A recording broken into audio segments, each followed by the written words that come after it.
Welcome to the Slop Farm. Enjoy the video. You start by eliminating hardware causes.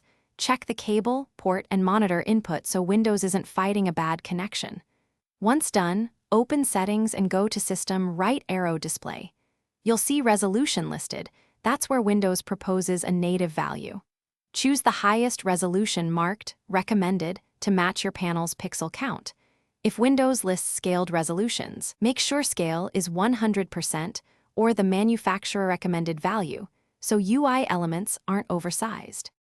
Next, dive into Advanced Display Settings to control refresh rate and confirm which GPU or port is driving your screen. You do this because a mismatch in refresh or adapter can force odd resolutions. Make scale and layout adjustments deliberately.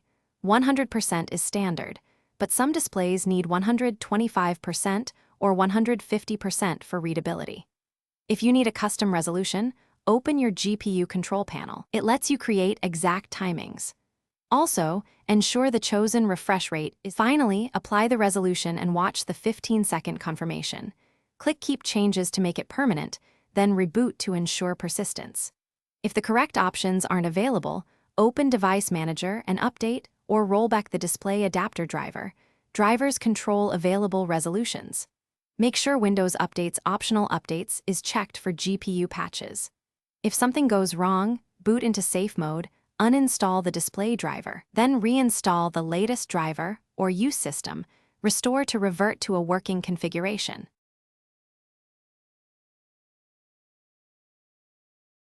Thanks for watching. Consider subscribing if we helped you today.